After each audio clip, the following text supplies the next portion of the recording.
most people, when they start thinking about retirement, they also think about where are we going to live? Do we want to downsize, right size? Do we want to move? Do we want to stay put? Do we need a bigger house because we have a lot of kids and grandkids? Don't know. But today, we're answering questions on these topics from subscribers to our YouTube channel.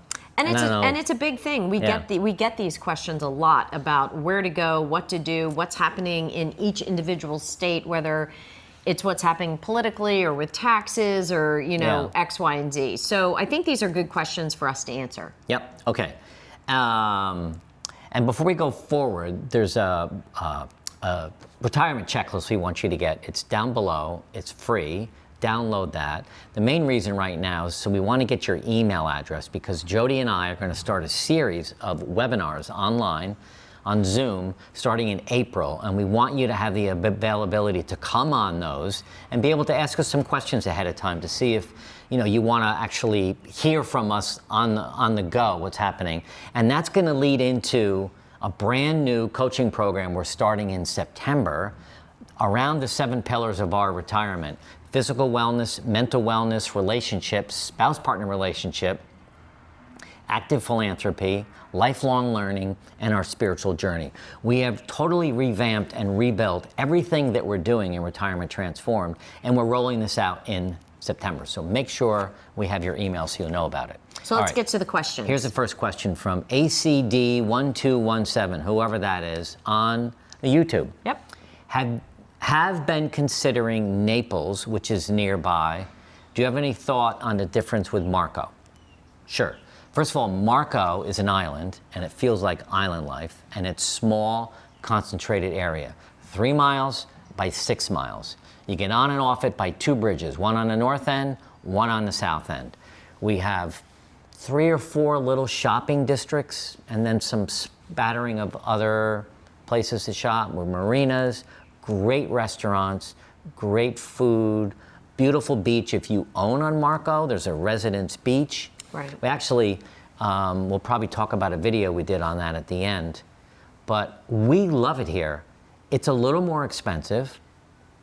There's the options range from... I don't know if it's more expensive than Naples. Well, food's expensive because they have to, it's an island, so they charge a little more. Naples, on the other hand, is... massive. Yeah, if you say you're from Naples, you think, well, there's Gordon Avenue, where the houses are 35 million. million. Third Avenue and Old Fifth. Gordon is like Royal Palms neighborhood. The houses on the beach are $30 to $40 million a piece. Yeah. Now, maybe if that's what you're looking for, then it's a good spot. But they also have a lot of other little places and communities. But I think Naples is probably 30 miles by 10. I'm not sure of the dimensions, but I do know Naples is huge. So there's a lot of zip codes in Naples. It covers a lot of areas. You can be Naples on the beach. You can be Naples, 15 miles from the beach. Yeah. So you need to determine what's important to you. Mark and I came up with a checklist, close to the, within an hour from an airport, our kids are going to want to come. We like the idea of the beach for walking and sitting, not necessarily in the sun, but like out and about. We wanted a community. We wanted flip-flop kind of life, not dressy, fancy life. Right. No. But we do go to Naples for that because they have great restaurants too. So I guess the difference is you're kind of at home in Jimmy Buffett land down here, and then the fancy part happens in Naples. Walmart's 20 minutes away. You have to get off the island and drive 20 minutes. We do not have a Costco on the island. It's in Naples. Is there even one there? Yeah. So the big box stores are anywhere from, listen, for us to get my car serviced, Jeep dealer, it's far. It's 40 minutes. Yeah. So that's kind of annoying, but I wouldn't want a Jeep dealer here on Marco. But if going to the car dealership's important to you and you never want to drive more than 5 minutes, then you don't want to live on Marco. Right. You want to live up by the Jeep dealer that's still in Naples. Yeah, so absolutely. But so you really need to know where in Naples you want to go. We love being down here on Marco. I mean, it's just so chill. Yeah, it's very chill, but it also has, people from all over the U.S., which I really Mostly like. Midwest is on this side of Florida. Yeah. All right. All right, I'm going to move to the one from Lily Graham. And Lily Graham said, I don't call it downsizing, I call it rightsizing. And this comes from a downsizing video we had done. We moved from 4,500 square feet to 2,600 square feet. So big house to still a pretty big house. The rule of thumb was not to downsize 50% or more in her house. Say that So- again?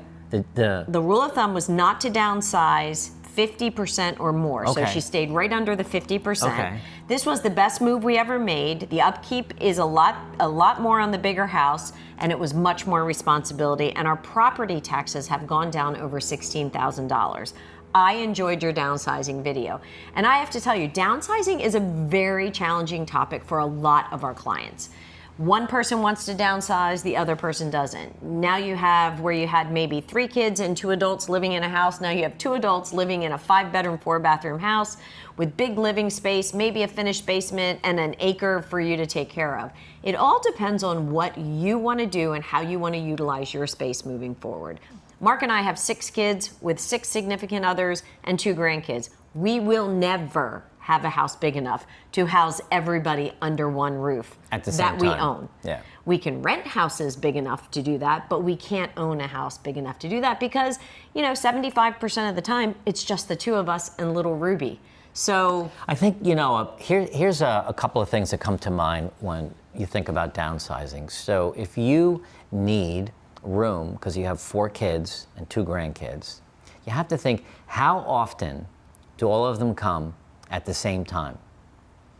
And do you want them all under the same roof? Because now when there's 2 sets of grandkids, do you want them there for 4 or 5 nights? It gets a little complicated. If it's once a year or twice a year, do what we do. We rent Airbnbs. We do. We put a whole family in an apartment somewhere. Sure, they have to drive 5 minutes to get here, but we're on this little compact island, so it's not that big of a deal. But I think Airbnbs and things like that are available most places. And you save so much money by not having the huge house Right. that you have to take care of all the time for those 2 or 3 times a year that they all come. yeah, absolutely. I mean, for us, downsizing was a great move. For the kids, it was a little challenging at first, and schedules sometimes overlap and get a little crazy. And in our world, that's what blow-up beds are for. Right. All Okay. right, next question. All right, this is from BARGAR78. Bargar78. Bargar78. I'm 64, in December turning 65, planning to retire at 66 and 10 months, full Social Security. Financially, I'll be good, okay? 4 pensions coming in, not Wow. including my investments, retired military, 100% disabled veteran, currently working as Department of Defense, Yep. federal employee. I just am stressed because we're planning on moving from California to either Texas, Nevada, or Arizona. California is not a good state to retire. Okay, I don't know that, but take your word for it. Just need some help to choose and to cut the stress trying to make the right choice. Okay, so Texas, Nevada, Arizona. So, top of my head, taxes. Number Texas 2, does not have state income tax. I don't know, but I Well, mean, it doesn't. Well, I believe. Okay. We have a daughter that lives there. But I can't advise because I don't really know. No, but so, I mean, so that's taxes that's is a one consideration. thing. Cost of living, housing. Do you want a community? If you want to be on the water, I don't think that's going to work with Nevada and Arizona. Unless you do lakes. You could do lakes. Like Lake Powell, it's Lake monstrous. Powell. Texas, you can get on the water. Texas, you can get on the Gulf. Do you want to be near an airport, a major airport, to get in and out? Do you like that kind of weather? Texas is hurricanes. got some Florida's hurricanes. hurricanes. Nevada, Arizona are dry. We just came back from Arizona. I would say Beautiful mountain ranges. I don't think I could ever live there. I look like an alligator. My skin was so dry. Yeah, we did now maybe dry if you out. live there, you work Get it out. used But to it. but I think the thing is, you're looking for some help. I don't know if we're the right people to help you, but there's a lot of questions you want to ask yourself and your spouse or partner. Start looking at real estate ads. Well, Take vacations. Take a week vacation in an area in Texas that you think you want to go. Right. Nevada and Arizona. Yep. I know a lot of people that live in Las Vegas, not downtown, but outside. Right. Great golf, great golfing communities, and there's the action right there if you want it. Yeah, and most of them don't. The ones that we talked to this past weekend that live in Arizona or Nevada, a lot of them don't do the action downtown unless they have guests in. Yeah. Which sometimes happens when you have an attraction.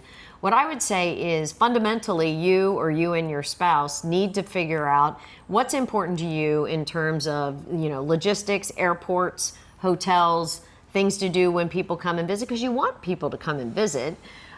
things to do for you, community, lifestyle, temperature, taxes, not just, income tax, but property tax. Yeah.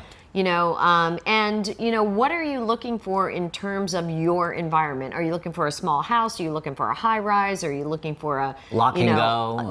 A townhouse lock and go? So you have to kind of figure that out. And I love Mark's idea about trying places out. We did not do that. We had an inkling because we had come to Marco Island for conferences before. And then my brother was actually the catalyst saying, hey, Mom would love us to retire together. Let's do it. Let's go to Marco Island. We came down and Mark and my brother Michael and I looked for houses. We ended up buying. He's the smart one. He didn't buy, but he has a key to our house. Right. So there you have it. So, but we had a real draw here. And then once we got here, we fell in love with it. Yeah.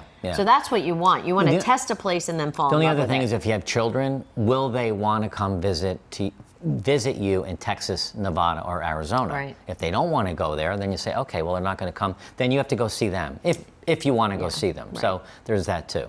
Hope you enjoyed this video. This next one is going to be great for all of you because it's how we decided to move to Marco Island. And I think part of this video is a checklist that gives you the spreadsheet that we used to figure out where we wanted to go and live. So watch this video next.